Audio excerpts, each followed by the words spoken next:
Hello friends, welcome to my small blog.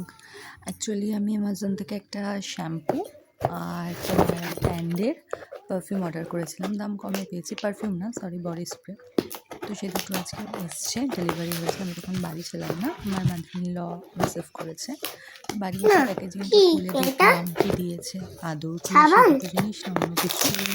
তো খুললাম, আমার ছেলে দেখো খুব মনোযোগ দেখার চেষ্টা করছে এটা কি। বন্ধ করতে বলেছি, অভ্যস্ত নই, খুব বোরিং লাগছিল। তাও প্যাকেজিংটা খুললাম, কি আছে ফাইনালি সেটা তো দেখি। ফার্স্টেই দেখো, জাস্ট কি বেরোচ্ছে।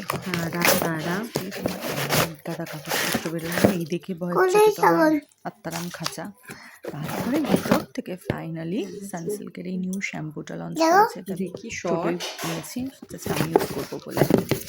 আর তোমার অ্যান্ডের বডি স্প্রেটা অর্ডার করেছি। আর একটু বডি স্প্রে লাগে, কারণ পারফিউম বডি স্প্রে ছাড়া একদম কমফর্টেবল নই। তো এই দুটো অর্ডার করেছিলাম, ঠিকঠাকই এসছে। প্রাইস দুটো মিলিয়ে 288 করেছে। তো ইটস গুড, নট ব্যাড, ভালো এসছে। এবার দেখা যাক রেজাল্ট কী দেয়। দেখি তো।